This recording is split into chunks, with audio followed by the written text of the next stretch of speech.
Өнөөдөр би Монголын үндэсний музейд зочлоод тэр дундаа эртний танхимд бас хэсэг хугацаанд садлаа. За энэхүү танхимд бол маш олон эртний ховор, нандин гайхширмар бүтээлүүд байснаас нэгэн хүрэл сэлэн бас миний анхаарлыг маш ихээр татлаа. За энэхүү сэлмийг бол хажуугаар наах ингээд өнгөрөөд харахад зүгээр нэг энгийн эртний сэлэн мэт харагдсан. Мөртлөө ойртоод харсан чинь толгойн тэр дүрслэл, хийцэл нь миний анхаарлыг маш ихээр татсан. Тэгээ одоогоос 2025 он буюу одоогоос ингээд 50000 жилийн өмнө энэхүү хүрэл сэлэм хийгдсэн гэхээр одоо тухайн үеийн манай өвөг дээдсүүд ямар их юм урлагийн мэдрэмжтэй, урд үйтэй болон металл боловсруулалт ямар их бас тэр төвшөнд хүрсэн байсныг нь хараад гайхчихлаа. Тэгээ энэ сэлэмний толгой нь болохоор аргал ингээ хоёр иврээр дэлгэчихсэн.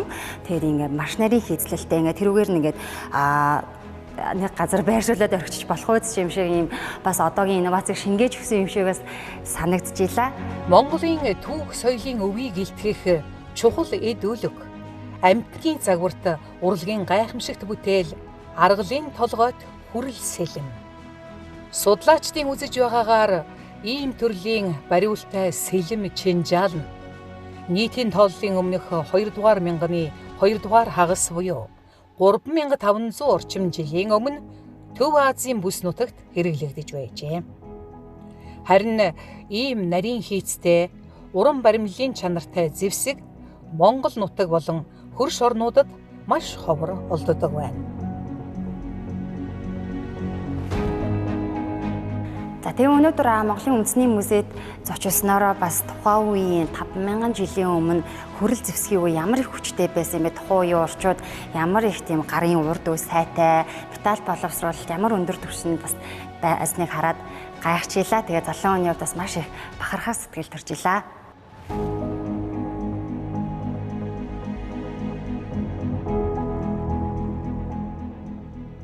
Сэлмийг цутхуурын аргаар бүтээж, бариулын орой дээр угалзалсан эвэртэй аргалын толгойг уран нарийн дүрсэлжээ. Тухайн олдвор нь зэвсгийн үн цэн, эзнийхэн эрхэм чанарыг илтгэсэн бэлэгдэл болжээ. Аргалын толгойд хүрэл сэлмийг Ховд аймгийн Дарив сумын иргэн Доржийн мөнх чимэг музейд хүлээлгэн өгсөн нь өнөөдөр Монголын үндэсний музейд хадгалагдаж байгаа хосгүй үнэт толдвор юм.